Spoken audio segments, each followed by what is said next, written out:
Hermanos, damos gracias al Señor porque Él nos ha guardado durante todo este tiempo que, como bien saben ustedes, hemos estado en Israel.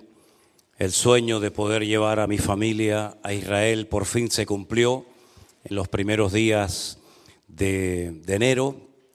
El Señor nos dio un tiempo maravilloso para hacer enero e invierno. Estábamos realmente sorprendidos. Todos los que estaban allí también estaban sorprendidos porque no es normal andar en esa época del año por los lugares donde estuvimos en mangas de camisa con un sol que rajaba las piedras. Y damos gracias al Señor por este viaje que pudimos celebrar. La verdad es que nos trataron de maravilla, nos dejaron una suite, un apartamento en la preciosa ciudad de Natania, en la planta número 17, si no me equivoco, con unas vistas realmente increíbles, y allí pudimos estar. Después fuimos también, por supuesto, a Jerusalén, y bueno, fue un tiempo maravilloso. Pude visitar con ellos por primera vez en mi vida la ciudad de Shiloh. La ciudad de Shiloh, para los que no lo sepan, fue el lugar donde el tabernáculo estuvo por más de 350 años. Cuando entraron las tribus de Israel del desierto, el tabernáculo lo pusieron finalmente en esa ciudad de Shiloh, y allí era donde vivía el sacerdote Elí y sus dos hijos, Ofni y Fines. Allí era donde subió Elcana con Ana, y allí fue donde Ana hizo una oración que está en hebreo escrita en un tablón, y allí fue donde le dijo al Señor: Señor, si tú me das un hijo varón, yo te lo consagraré y te lo dedicaré todos los días de mi vida. Y allí se crió Samuel.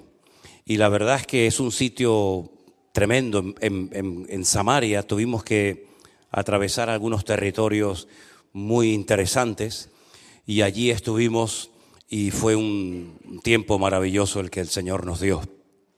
Así es que le doy gracias al Señor por ese sueño cumplido. Todos tenemos sueños, ¿no? Pues ese era uno de los que yo tenía, y gracias al Señor se pudo cumplir.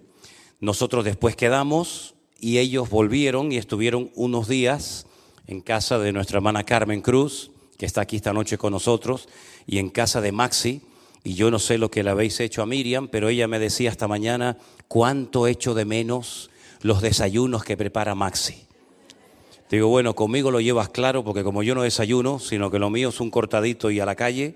Pero ella dice: ay, papá, es que Maxi se levantaba temprano y nos hacía unos desayunos. Digo, pues te vas a tener que ir para Alicante, porque aquí no vas a tener esa breva, ¿no? Gracias, Carmen, por haber tenido a Miriam durante unos días en vuestra casa, y a Maxi también le mandamos un saludo, que probablemente esté viendo el culto ahora. ¿Quieres decir algo, Carmen, ya que hace tiempo que no venías por aquí? Ven, por favor, pasa por la parte de allá, porque no te tenemos muy a menudo aquí en la iglesia. Pasa por detrás de la cámara esta, ¿sí? Ahí está. Y nos va a dar un saludo. Ellos fueron miembros de nuestra iglesia durante años, hasta que al final se fueron a vivir a Alicante, y allí están viviendo. Y yo quiero que... Pero sube, Carmen, sube, porque si no, no vas a salir. Y allí estuvo Priscila y Matías y Adriel y Miriam durante unos días. Dios te bendiga. Bienvenida. Ya está abierto. Adelante. Bueno, muchas gracias al pastor por permitirme que esté aquí y saludarles a todos. Llegar aquí para mí es emocionante porque esta es mi iglesia realmente, y aquí están todos mis hermanos, y poder abrazarles a todos. Me ha dado una sorpresa tremenda, Bárbara, que no la esperaba. Qué bueno. Y bueno, estoy muy, muy contenta. Y agradecida a Elena y a Manolo por haber permitido que Miriam pasara unos días con nosotros. Han sido de bendición. Gloria a Dios. Los días compartidos con ella han sido preciosos. Y bueno, que solamente daros gracias, porque de verdad sois nuestra iglesia. Estamos ya viviendo 5 años en Alicante. Y realmente lo digo a todo el mundo, a mis amigos de allí y aquí, no he hecho en falta para nada Tenerife, que es mi tierra. Lo que he hecho en falta es mi iglesia, mis amigos, al pastor, a su familia, y me encuentro muy agradecida. Más si me está viendo y piensa igual que yo. Gloria a Dios. Fuerte ese aplauso a nuestro Dios. Bienvenida a casa. Dios te bendiga. Igualmente, igualmente. Amén. Sí, pueden poner el micrófono por ahí ahora, sí. Y sí, estamos contentos de ver a Bárbara, que hacía tiempo que no te veíamos por aquí. Dios te bendiga, bienvenida a casa. Y a todos los que están por primera vez, que sé que hay algunas hermanas que han venido de la isla de enfrente, ¿no? De Gran Canaria. ¿Cómo se llaman ustedes? Las que vinieron de Gran Canaria son ustedes, ¿no? ¿Quiénes son las que vinieron de Gran Canaria? Allá atrás, perdón, ustedes. ¿Cómo se llaman? Disculpe. ¿Perdón? Lady Carolina, ¿y la otra? ¿Cómo? Nelly. Y vinieron de Las Palmas para estar hoy aquí en el culto. Bueno, le damos un aplauso de bienvenida a ustedes también. Dios les bendiga. Bienvenidas. ¿Alguien más está por primera vez? Sí, allá atrás hay una visita también. ¿Cómo te llamas? ¿Cómo? Joana. Bueno, pues a todos ustedes un fuerte aplauso en el nombre del Señor. Dios les bendiga grandemente. Espero poder compartir la palabra porque vine de Israel con la garganta bastante tocada. Atender a dos grupos durante 15 días seguidos prácticamente, desde la mañana hasta la noche, recorriendo el país de un lado a otro. Preguntas van, preguntas vienen. Tuvimos bautismos en el río Jordán. Yo decía, Dios mío, que no se bautice nadie. Pero al final se bautizaron algunas personas. Ese agua estaba congelada. Ese agua estaba helada. En el primer bautismo bauticé así con ropas normales. En el segundo me dieron como un traje de goma, con botas incluidas, pero aún así estaba el agua congelada. Ahora ha nevado mucho en las montañas del norte de Israel, en los altos del Golán. El monte Hermón está totalmente nevado y todo esto, pues quieras que no, afecta la garganta, ¿no? Y estar hablando un día y otro día y en fin.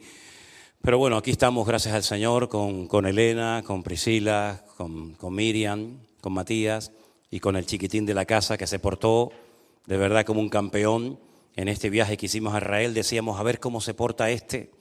Pero la verdad es que fue una bendición, una maravilla tener un niño así que se está todo el día riendo. Yo no sé a quién ha salido, porque yo no soy así, y creo que los padres tampoco son así, pero tener un niño tan alegre es una bendición. Yo era un niño, y lo he dicho muchas veces, y lo digo en serio, les puedo traer fotografías para que las vean. Yo era un niño precioso, de niño, digo de niño, ya de grande otra cosa.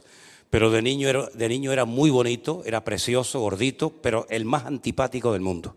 No dejaba que nadie me tocara, no dejaba que nadie me hiciera ninguna carantoña, ninguna risa, porque enseguida me ponía a llorar. Era un niño muy bonito, pero muy antipático. Pero la verdad es que Adriel tiene las dos cosas, es bonito y es simpático, ¿no? Así que, ¿qué más se puede pedir? Bueno, mis queridos hermanos, yo quiero llevarles a una primera lectura en el Evangelio de Mateo, el capítulo 23. El capítulo 23 es un capítulo durísimo, durísimo, porque habla acerca del concepto que tenía el Señor Jesús de los escribas y fariseos de su época. Emplea el Señor calificativos en este capítulo muy duros, como ciegos, víboras, hipócritas y otras muchas cosas. Y al final de este largo discurso de Mateo capítulo 23, el Señor termina diciendo en el verso 37, Jerusalén, Jerusalén, que matas a los profetas y apedreas a los que te son enviados. ¿Cuántas veces quise juntar a tus hijos como la gallina junta a tus polluelos debajo de las alas y no quisiste, no quisieron? He aquí vuestra casa os es dejada desierta, porque os digo que desde ahora no me veréis más hasta que digáis, bendito el que viene en el nombre del Señor. Esa era la palabra que se le daba al sumo sacerdote cuando volvía de Belén con los corderos que iban a ser posteriormente sacrificados en la fiesta de la Pascua. Lo veían venir en el horizonte con aquellos corderos que iban a ser escrupulosamente examinados durante varios días para descubrir el más mínimo defecto, y si así era, lo descartaban. Y entonces cuando lo veían venir al sumo sacerdote desde Belén, donde estaban los pastores cuidando los rebaños, toda la ciudad de Jerusalén salía a recibirlo con este saludo: Baruch haba Beshem Adonai, bendito el que viene en nombre del Señor. El Señor Jesucristo, desde un lugar en el que hemos estado hace unos días, llora por la ciudad de Jerusalén. Yo no sé cuántos de ustedes se han dado cuenta la cantidad de ciudades que se mencionan en la Biblia. Tal vez sería bueno darles esta tarea a todos ustedes para que fueran anotando en una libreta todas las ciudades que se mencionan en la Biblia. Aquí tenemos Jerusalén, podríamos hablar de Capernaum, podríamos hablar de Tiro, de Sidón, de Betsaida y de tantas y tantas ciudades. Pero concretamente a esta ciudad de Jerusalén el Señor le reprocha que no le dejaron cumplir su voluntad. La ciudad de Jerusalén siempre ha sido una ciudad codiciada por todo el mundo, odiada y amada al mismo tiempo por todos. Por allí han pasado todos los imperios habidos y por haber. Ha sido destruida docenas de veces y docenas de veces ha vuelto a ser reconstruida. Yo le digo a los hermanos cuando paseamos por las calles de la actual Jerusalén, que no es la Jerusalén que pisó y visitó el Señor Jesús. Esa ciudad de Jerusalén está bien enterrada, porque la costumbre era destruir y construir encima, destruir y construir encima, y así fue subiendo de niveles. Ni siquiera las murallas que actualmente podemos ver y fotografiar son las que conoció Jesús. Son unas murallas, las actuales me refiero, que fueron construidas, mandadas a construir por Sulimán el Magnífico en el siglo XVI. Es decir que la ciudad de Jerusalén es una ciudad muy importante en la Biblia, es mencionada más de 3000 veces. Curiosamente, en el Corán, ni una sola vez. Curiosamente. Y sobre esa ciudad es sobre la que llora el Señor. Y dice algo que nos llama a todos la atención. ¿Cuántas veces yo quise juntar a mis hijos, bendecir, glorificar mi nombre en esta ciudad, y no quisisteis, no me dejasteis? Y por eso dice el Señor una palabra profética tremenda que se cumplió no muchos años después. Esta ciudad quedará totalmente desierta. Fueron los romanos, primeramente en el año 70 después de Cristo, que destruyeron el templo de Jerusalén. Y hasta ahora no se ha podido volver a construir. En el año 70 se produjo la gran catástrofe de Jerusalén. El templo quedó arrasado. Sus tesoros fueron llevados a Roma y nunca más la gloria que tuvo esa casa, que tuvo ese templo, se ha vuelto a recuperar. Siguen llorando, siguen pidiendo y clamando todos los días por la reconstrucción de ese templo, pero la realidad es que todavía el templo no se ha reconstruido. Tiempo más tarde se produce una revuelta apoyada por un rabino que está enterrado en la ciudad de Tiberias, llamado el rabino Akiva, que creyendo que un tal Bar Kokhba, el hijo de la estrella, era el verdadero Mesías, lo apoya y logra convencer a sus miles y miles de discípulos que este es el verdadero Mesías. Se produce una revuelta y ya eso fue el colmo para los romanos. Los romanos mataron a millones de judíos, le cambiaron el nombre a Jerusalén porque estaban hartos de tantas revueltas y le pusieron Aelia Capitolina. Y al país le cambiaron el nombre de Israel por Palestina o Filistea, que significa tierra de filisteos. Quedó un pequeño reducto de judíos, vamos a decir así, rebeldes, que se habían ido al desierto, a una fortaleza llamada la fortaleza de Masada, y allí se refugiaron y durante años los romanos estuvieron construyendo una rampa, una especie de montaña artificial de rocas, de piedras y de tierra para poder subir arriba y terminar con la vida de estos judíos rebeldes que se habían, digamos, refugiado en aquel lugar. Cuando llegaron se los encontraron a todos muertos, se habían suicidado, se habían quitado la vida. Y desde entonces hasta hoy en día, Jerusalén ha pasado como una falsa moneda de una mano a otra mano. Nunca he sentido en este último viaje por Jerusalén la sensación que he sentido en estos últimos días. Ya no es una ciudad tan tranquila y pacífica como antes. Los aires están muy caldeados. Hacía años, muchos años, que no se llevaban atentados en la ciudad de Jerusalén. Nosotros no los vimos, gracias al Señor, no estábamos esos días en Jerusalén, pero se han vuelto a producir atentados donde han muerto personas y los ánimos están muy, muy caldeados. Además, para colmo, ahora en el mes de marzo comenzará un mes que siempre es un mes conflictivo, porque es el mes en el que ayunan los musulmanes, el famoso mes del Ramadán. Solamente pueden comer durante la noche y entre el odio y el desprecio que llevan siempre, desde niños, encima el mal humor que uno tiene cuando tiene hambre y no puede comer, todo eso se junta y solamente por la gracia y la misericordia de Dios confiamos de que no se produzca una siguiente intifada donde se calcula que podrían morir centenares o miles de personas.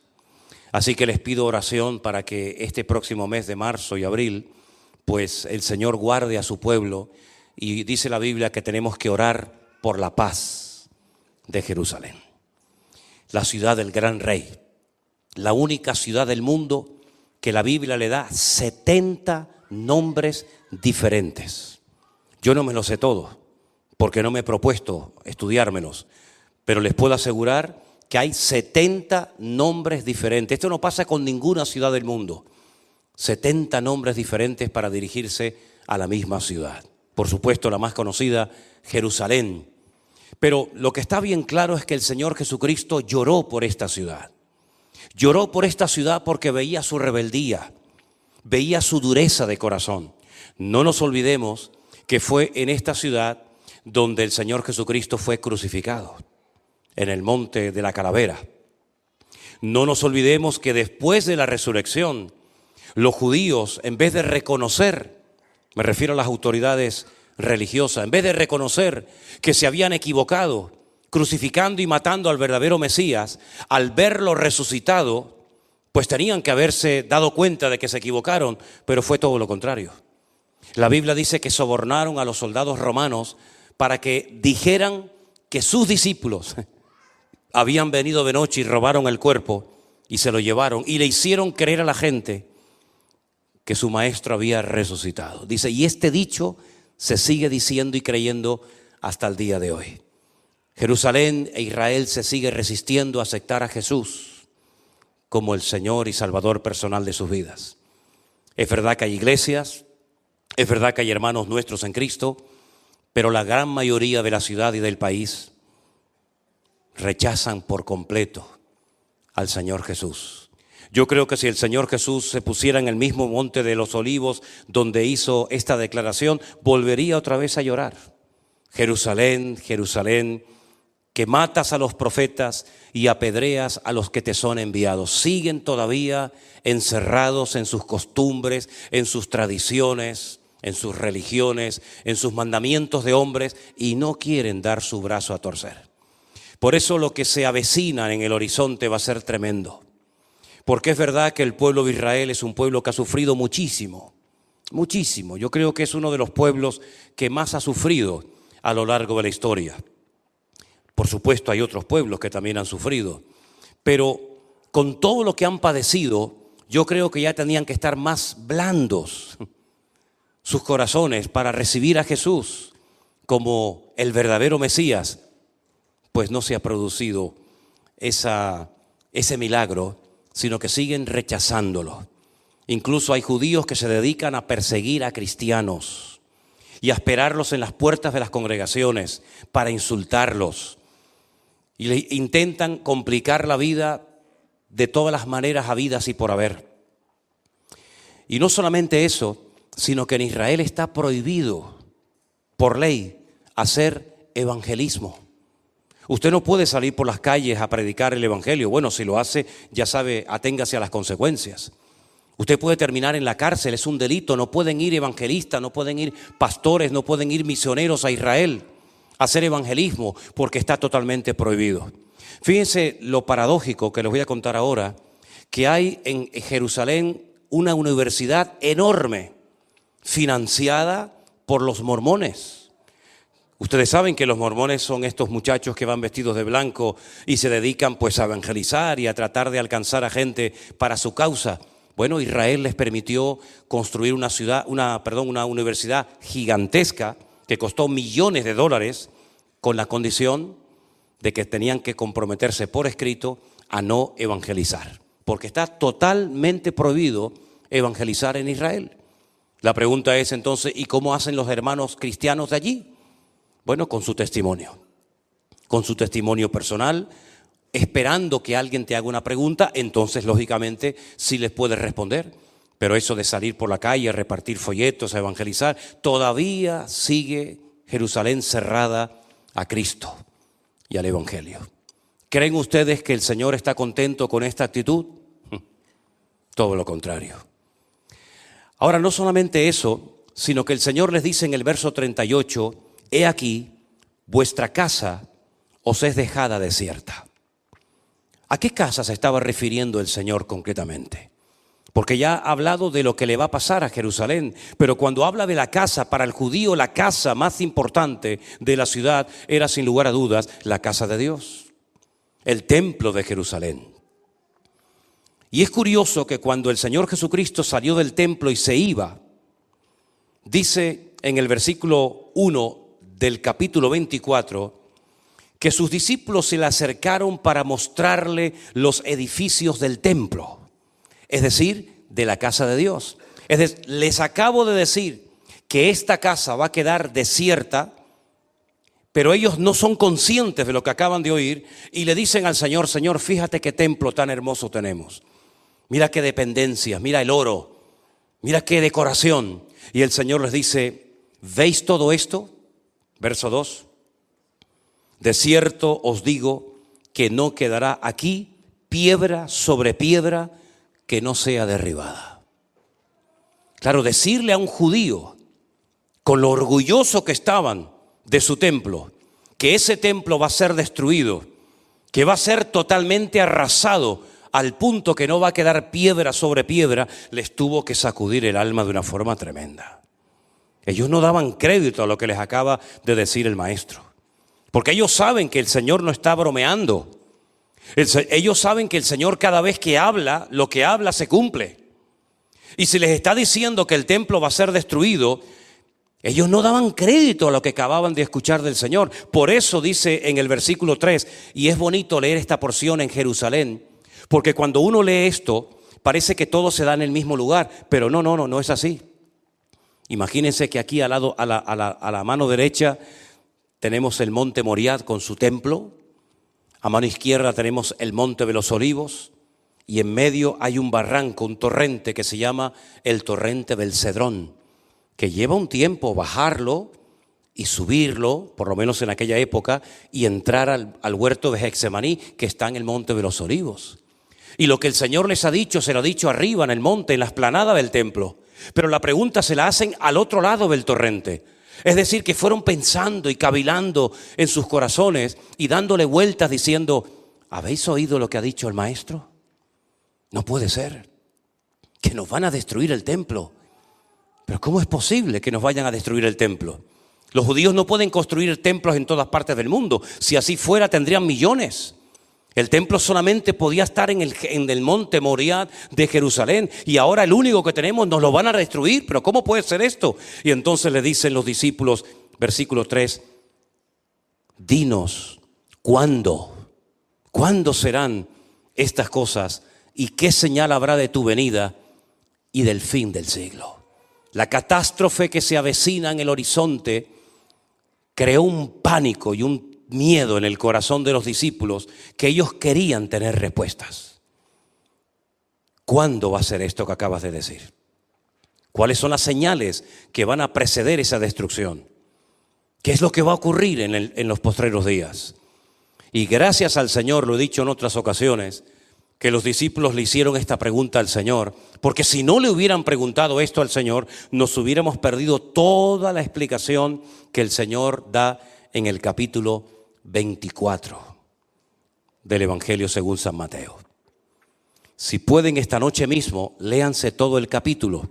Y si quieren tener aún más información, lean también el capítulo 21 de Lucas, que es paralelo a este capítulo, y tendrán mucha información de los acontecimientos finales. Ahora, tengo que decirles que en la Biblia, que curiosamente hay 3/4 partes de material profético, no todas las profecías están por cumplirse. Hay muchas profecías que ya se han cumplido. Incluso parte del capítulo 24 ya se cumplió. Cuando usted lo lea esta noche detenidamente, creo que ustedes se darán cuenta qué partes se han cumplido y qué partes aún no se han cumplido. Así que hay profecías que ya se han cumplido y por supuesto no se van a cumplir 2 veces. Hay otras profecías que faltan todavía por cumplirse. Y estamos confiando que todo lo que el Señor prometió se va a cumplir. Amén, hermanos. Pero luego hay otro tipo de profecías, como por ejemplo esta de Mateo 24 y otras muchas, que tienen un doble cumplimiento histórico. Hay una parte que ya se ha cumplido y una parte de la misma profecía que falta por cumplirse. En este caso, hay una parte de Mateo 24 que ya se cumplió. La destrucción del templo de Jerusalén se cumplió, ya digo, en el año 70 después de Cristo. El emperador o el César de Roma, Vespasiano, mandó a su hijo Tito a Jerusalén y fue este el que destruyó y le prendió fuego al monte, al templo de Jerusalén. Ya no era la primera vez que ese templo era destruido. Ya fue destruido una primera vez por Nabucodonosor en el Antiguo Testamento. Volvió a ser reconstruido y volvió a ser destruido en el año 70 después de Cristo. ¿Y saben qué, hermanos? Y ustedes lo tienen ya que saber a estas alturas. Y volverá a ser reconstruido por tercera vez, y por tercera vez va a ser nuevamente profanado. Es que el hombre no termina de aprender la historia, hermano. Yo la sensación que tengo cuando hablo y estoy allí en Jerusalén, cuando hablo con muchos de allí, es que quieren recuperar una gloria perdida. Y no se dan cuenta que la verdadera gloria no consiste en levantar un edificio, un templo, sino en tener a Cristo en nuestros corazones. Esa es la verdadera gloria. Con templo o sin templo, con sacrificios o sin sacrificios, la verdadera gloria consiste en tener al Señor Jesucristo en nuestras vidas. Y Juan, un discípulo de Cristo, que por cierto también era judío, dijo que el que no tiene al Hijo tampoco tiene al Padre. Y el que no tiene al Padre tampoco tiene al Hijo. Por lo tanto, la tragedia actual del pueblo de Israel no consiste en que no tienen templo. Ese no es el mayor problema de Israel. El mayor problema que tienen no es que no pueden presentar sus sacrificios, cosa que les gustaría a todos ellos. Ese no es el mayor problema, ni siquiera con los palestinos o con los árabes que les rodean. Ese no es el problema de Israel. El problema de Israel es que no tiene a Cristo. Porque cuando tengan a Cristo y sea el Señor de sus vidas, entonces todo cambiará. Pero hay una buena noticia. Y es que hay una palabra en la carta de Pablo y otras también en la carta de Pablo a los romanos que nos habla acerca de una futura restauración, espiritualmente hablando, del pueblo de Israel. ¿Cuántos dicen amén? Ya lo decía Ezequiel en el capítulo 36, cuando el Señor le muestra una visión de un valle lleno de huesos secos. Y lo que le mostró es el cementerio que está en el Monte de los Olivos, un valle lleno de huesos secos. Y el Señor le muestra en visión ese valle, ese cementerio, y le hace una pregunta muy interesante al profeta Ezequiel. ¿Vivirán estos huesos? ¿Volverán a la vida estos cadáveres? Y el profeta Ezequiel le dice, Tú lo sabes todo, Señor. Yo no lo sé. Y el Señor le dice, profetízales, háblales, predícales a los huesos. Y dice que salían de sus tumbas y se levantaban. Dice, pero les faltaba espíritu en ellos.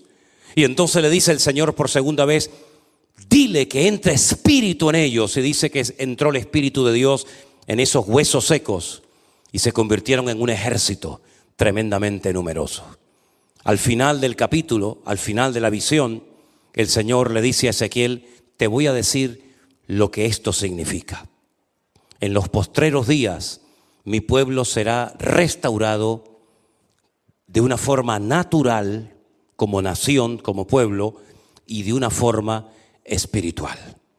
Cuando Ezequiel recibe esta revelación, ni una ni otra se había dado. Estaban en el cautiverio, por consiguiente ni siquiera estaban viviendo en Israel. Pero nosotros tenemos una gran ventaja, queridos hermanos, y es que podemos mirar atrás y ver cómo la historia nos ayuda a ver cómo la palabra de Dios se cumple. Fue en mayo de 1948. Yo no había nacido, algunos de ustedes a lo mejor sí. Pero en mayo de 1948 se constituyó la nación de Israel después de 2000 años de estar errantes por el mundo. El edificio donde David Ben Gurión proclamó el Estado moderno de Israel todavía existe y se puede visitar, es un museo en Tel Aviv. Y vemos que la restauración nacional como país, como pueblo, ya se ha producido. Y bueno, es algo que está ahí, lo quieran recibir o aceptar las Naciones Unidas o quien sea, ese es otro tema. Pero ahí hay un país pequeñito, con su bandera, con su himno, con sus tradiciones, ahí hay un pueblo.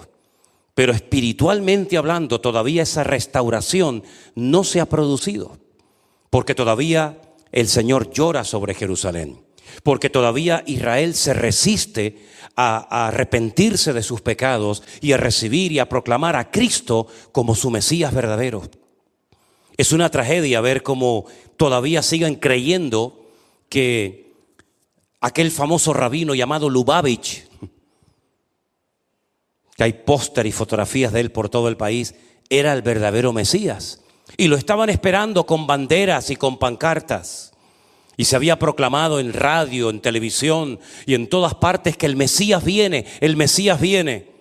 Y resulta que cuando estaban esperando al viejito Lubavitch que viniera, el viejito se murió. Y yo les digo, ¿y ahora? ¿No dicen ustedes que era el verdadero Mesías? Y dicen, de un momento a otro resucitará. Es increíble cómo un pueblo tan inteligente, de gente tan preparada, tengan una ceguera espiritual tan brutal que son capaces de creer que un viejito era el Mesías y que va a resucitar, y confundieron al verdadero Mesías, que era el Señor Jesucristo, con un falso Mesías. Pero las cosas van a cambiar, porque la Biblia dice que por haber hecho las cosas mal, es decir, por haber rechazado el Evangelio y por haber rechazado a Cristo sin darse cuenta, sin querer, enriquecieron al mundo. Y uno se pregunta, ¿y de qué forma enriquecieron al mundo? Pues muy fácilmente.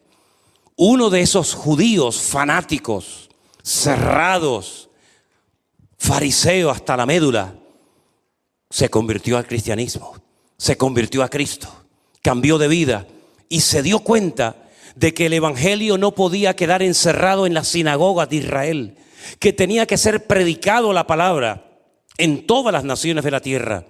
Y este rabino famoso era Saulo de Tarso, más conocido como el apóstol Pablo. Y él fue y le predicó a miles y a miles de gentiles el evangelio que los judíos no querían recibir.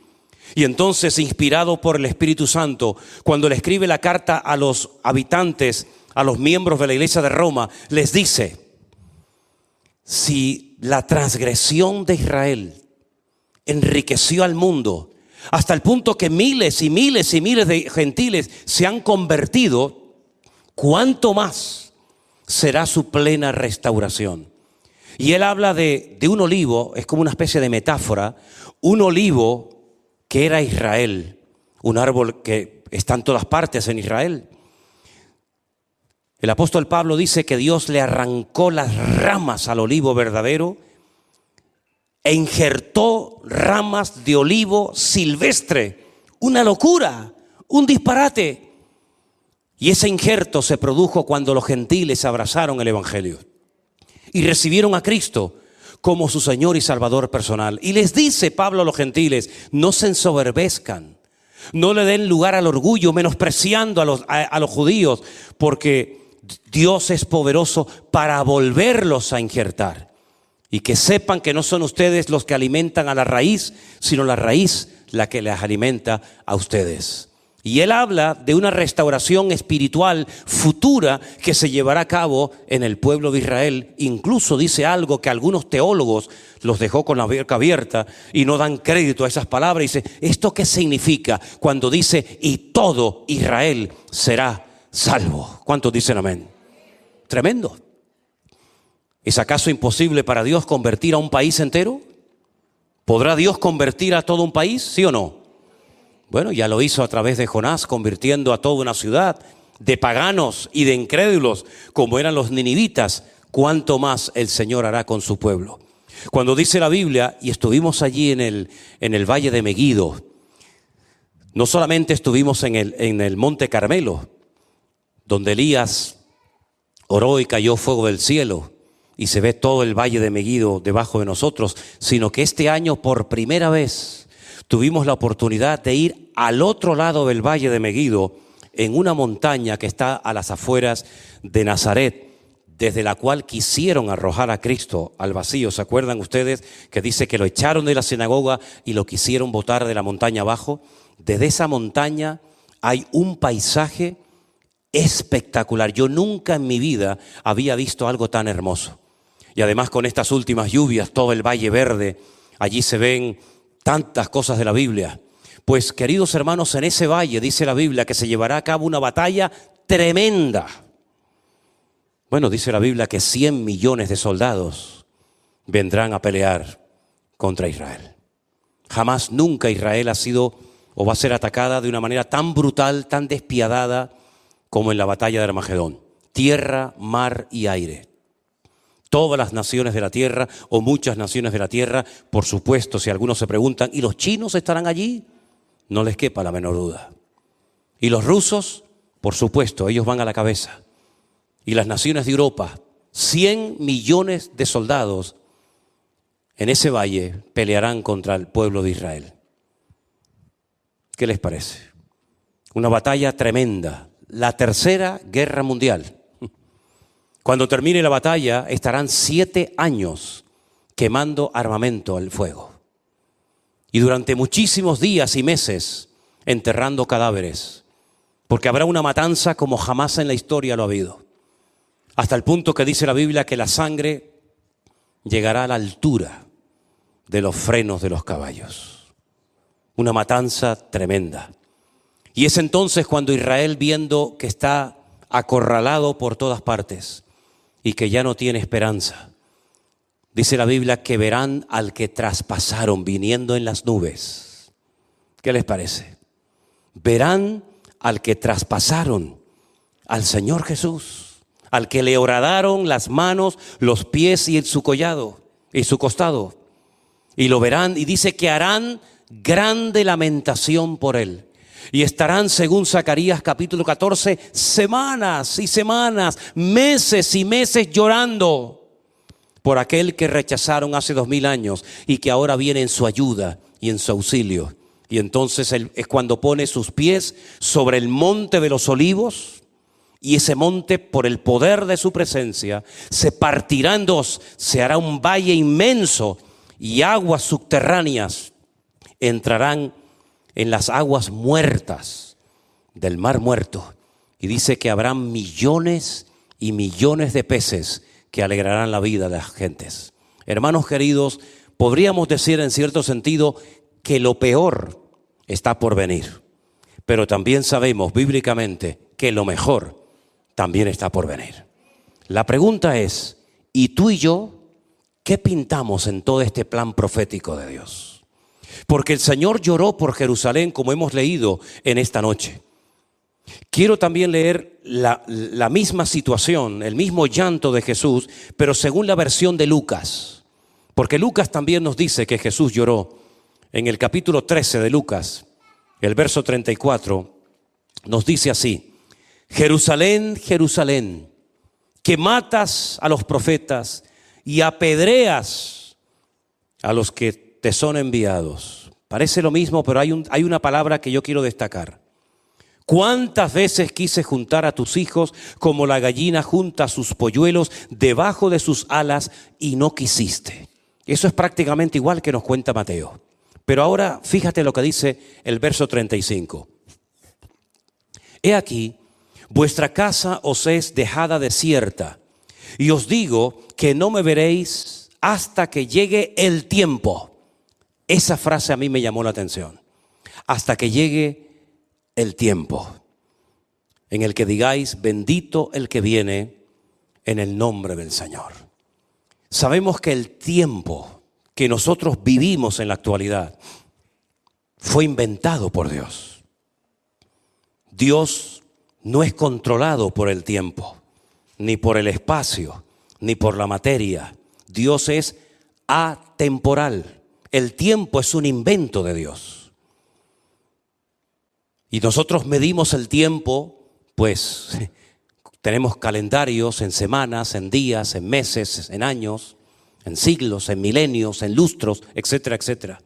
Y es en este tiempo en el que de vez en cuando Dios se mete e interviene y revela cosas que van a ocurrir. Dios está fuera del tiempo, pero cuando quiere contactar, cuando quiere comunicarnos algo, se tiene que meter en nuestro tiempo, es decir, en esta dimensión limitada.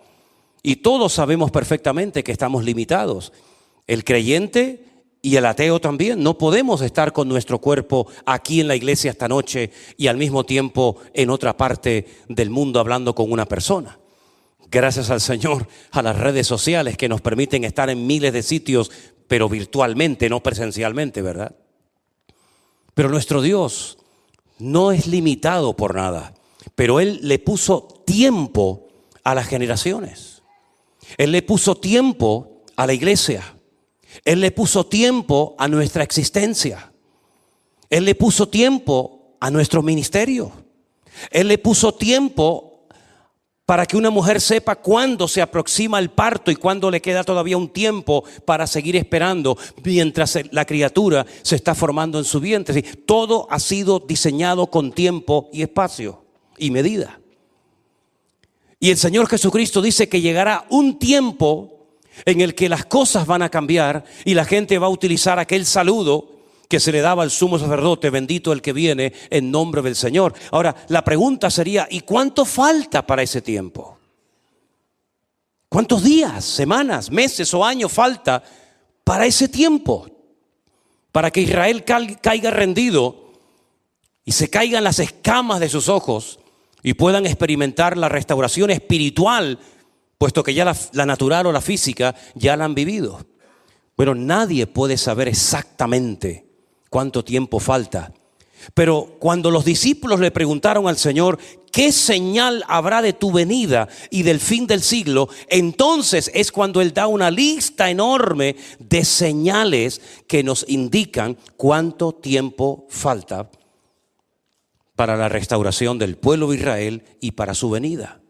Claro, por supuesto, yo no dispongo del tiempo ahora mismo para darles un estudio detallado de cuántas señales se tienen que cumplir. Porque dicho sea de paso, muchas ya se han cumplido. Una, y era fundamental que se diera, era la plena restauración del pueblo de Israel. Sin pueblo de Israel el cronómetro no se pone marcha atrás. Generaciones y generaciones y generaciones estuvieron esperando, porque hasta que Israel no volviera a su tierra y se vieran niños correr por sus calles, y se viera el desierto florecer, y se vieran las señales de multitudes de personas cantando y caminando por las calles de Jerusalén, el tiempo estaba como detenido. Pero déjenme que les diga algo. Hay algo que les sorprende mucho a las personas, a los grupos que llevamos, y es ver la cantidad de miles de niños y de jóvenes que hay en Israel y sobre todo en Jerusalén. Me acuerdo que un hermano me decía, pero ¿dónde están los viejos? Esta ciudad está llena de niños por todas partes. Nos llama mucho la atención cuando van los niñitos pequeñitos, solitos o de la mano de otro hermanito. Todas las mañanas van al colegio y vimos una escena.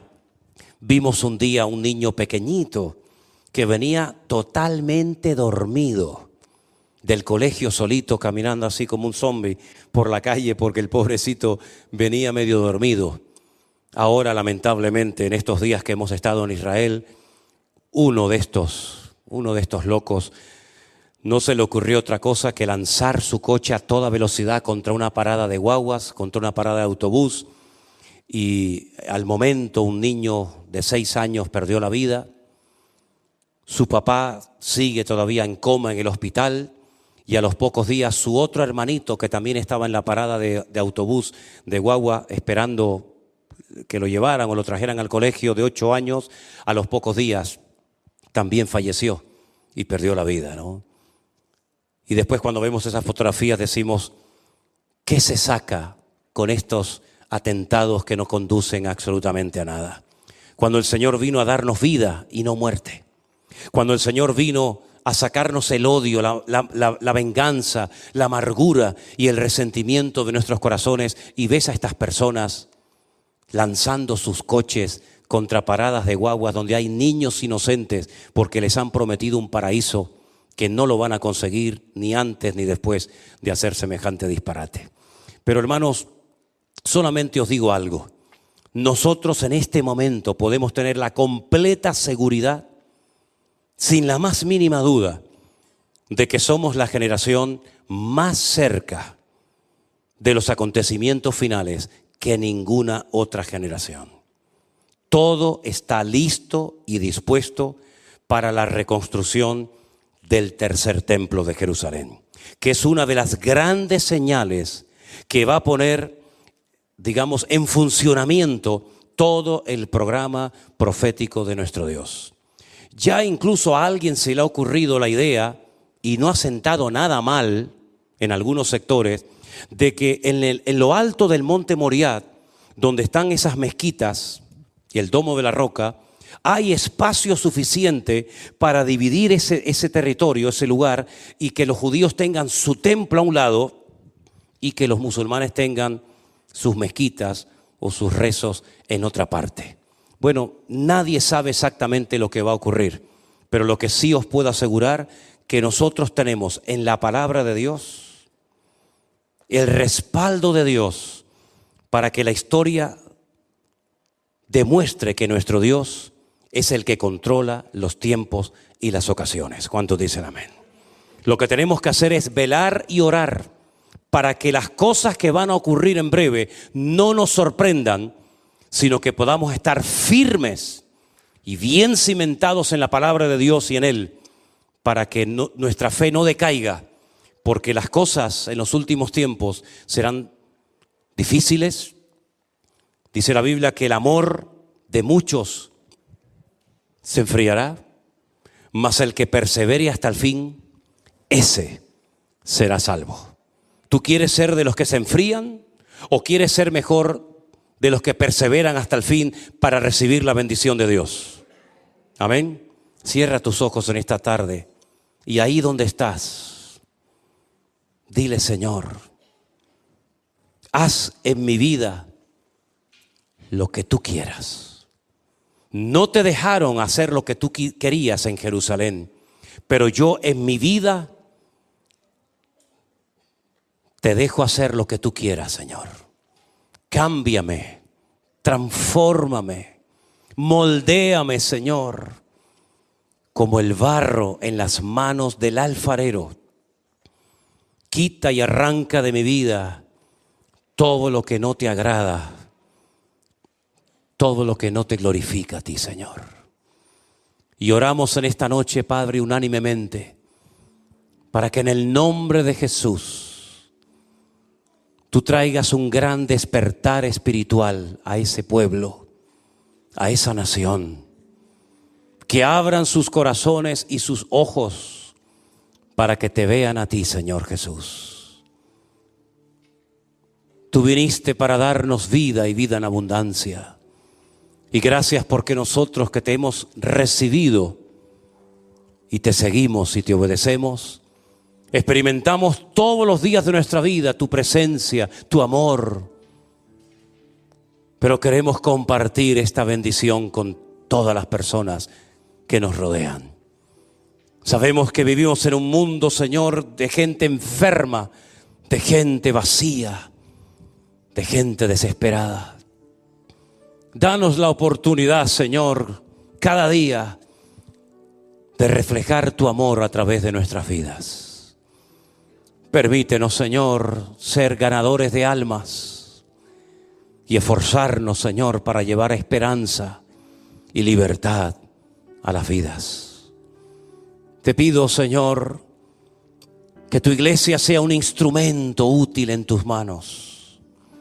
Que no tengas tú que llorar y decir, iglesia, ¿cuántas veces quise usarte y bendeciste y no me dejasteis?